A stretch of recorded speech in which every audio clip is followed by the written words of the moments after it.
ಪ್ರಜಾಪ್ತರಾಗಿ ಅದೊಂದು ಕಾಂಗ್ರೆಸ್ ಪಕ್ಷಕ್ಕೆ ಅವ್ರಿಗೆ ನಮಗೆಲ್ಲ ಒಂದು ಹೆಮ್ಮೆ ವಿಷಯ. ಬಹುದಿನಗಳ ಒಂದು ದಾಖಲೆ ಇವತ್ತು ಮುರಿದಿದ್ದಾರೆ. ಸೊ ಒಳ್ಳೆಯದು, ಯಾಕಂದರೆ ಅವರ ಬರಲಿಕ್ಕೆ ಭಾಳಷ್ಟು ಶ್ರಮ ಪಟ್ಟಿದ್ದಾರೆ, ಹೋರಾಟ ಮಾಡಿದ್ದಾರೆ. ಸೊ ಒಂದು ಸ್ಥಾನಕ್ಕೆ ಬಂದಿದ್ದಾರೆ. ಅವ್ರಿಗೆ ನಾವೆಲ್ಲ ಅಭಿನಂದನೆಗಳನ್ನು ಸಲ್ಲಿಸ್ತೀವಿ. ಸರ್, ಸಾಕಷ್ಟು ಜನ ಇನ್ನೂ ಅವರೇ 2 ವರ್ಷ ಮುಂದುವರಿಬೇಕಂತ ತಾವು ಕೂಡ ಮಾತಾಡಿದ್ದೀರಿ ಸರ್, ಏನಿದೆ 5 ವರ್ಷ ಅಂತ ನಾವೆಲ್ಲ ಭಾವಿಸಿದ್ವಿ, ಅವ್ರಿಗೆ ಇರೋದು 5 ವರ್ಷ ಅಂತ.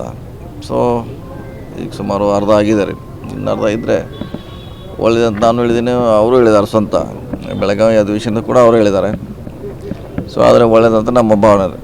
ಸರ್, ಮುಂಜಾನೆ ಬಜೆಟ್ ಮಂಡನೆ ಮಾಡ್ತಾರೆ ಸರ್, ಮಳೆ ಮಾಡ್ತಾರೆ. ಇನ್ನೆಷ್ಟು 15 ದಿವಸ ತಿಂಗಳು ಉಳಿದಿದೆ, ಅಷ್ಟೇ 1 ತಿಂಗಳಿದೆ.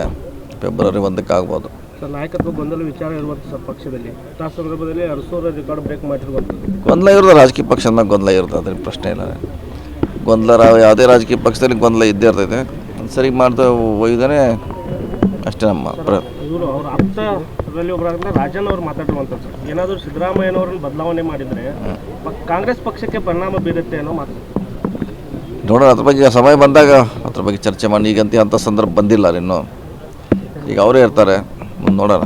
ಸರ್, ಬಳ್ಳಾರಿ ಗಲಾಟೆ ಬಗ್ಗೆ ಸರ್, ಈಗಲ್ಲಿ ತನಿಖೆ ನಡೆದಿದೆ. ಎಲ್ಲ 2 ತಂಡದವ್ರನ್ನ ಅರೆಸ್ಟ್ ಮಾಡಿದರೆ, ಕೇಸ್ ದಾಖಲಾಗಿದೆ. ಸೊ ಸರಿಯಾಗಿ ತನಿಖೆ ನಡೀತಾ ಇದ್ದಾರೆ. ಸರ್, ನಿನ್ನೆ ಸೌದಿ ಅವರ ವಿಷಯದಲ್ಲಿ ಹಲ್ಲೆ ಆಗಿದೆ, ಯೂನಿಯನ್ ಲೀಡರ್ ಮೇಲೆ ಹಲ್ಲೆ ಆಗಿದೆ. ನೋಡ್ಬೇಕಲ್ಲ, ಪೊಲೀಸ್ ತನಿಖೆ ಆದಾಗ ಗೊತ್ತಾಗೋದಿಲ್ಲ ಯಾರ್ದು ಏನಂತ. ಸೊ ತನಿಖೆ ಆಗಲಿ ಆದ್ಮೇಲೆ ನೋಡೋಣ ಯಾರು ತಪ್ಪಿಸ್ತಾರಂತ ಗೊತ್ತಾಗುತ್ತಿಲ್ಲ. ಸರ್, ಈಗ ಪ್ರಮುಖವಾಗಿ ಮೊದಲನೇ ಮಹಾಯುದ್ಧ ಆಗಿದೆ, ಅದರಲ್ಲಿ KEB ಗೆದ್ದಿದ್ದೀವಿ ನಾವು. 2ನೇ ಯುದ್ಧ ಗ್ರಾಮ ಪಂಚಾಯತ್ ಇದೆ, 3ನೇ ಯುದ್ಧ 28 ಅದನ್ನು ನೋಡೋಣ. ಮತ್ತು ಎಲ್ಲರೂ ಮತ್ತು ಎಲ್ಲರೂ ಗೆಲ್ಲಕ್ಕೆ ಬರ್ತಾರೆ, ಸೋಲಕ್ಕೆ ಯಾರು ಬರ್ತಾರೆ? ಎಲ್ಲ ನಿಲ್ಲವರು ಅವ್ರ ಜೊತೆ ಇದ್ದವರು ಗೆಲ್ಲಕ್ಕಿಂತ ಬರ್ತಾರೆ. ಅದಿನ್ನೂ ಭಾಳ ದೂರ ಇದೆ, ನೋಡೋಣ ಇನ್ನೂ ಭಾಳ. ನಮ್ಮ ಹೋರಾಟ ಯಾವ ಇರುತ್ತೆ ಸರ್? ನಮ್ಮ ಹೋರಾಟ ಬಹಿರಂಗವಾಗಿ ಹೇಳಲಿಕ್ಕೆ ಆಗೋಲ್ರ. ಎಲ್ಲ ಚುನಾವಣೆ ಗೆಲ್ಲಲಿಕ್ಕೆ ನಿಲ್ತಾರೆ, ಯಾರು ಸೋಲಕ್ಕೆ ನಿಲ್ಲಲ್ಲ. 28 ಬಂದಾಗ ನೋಡೋಣ ಅದ್ರ ಬಗ್ಗೆ.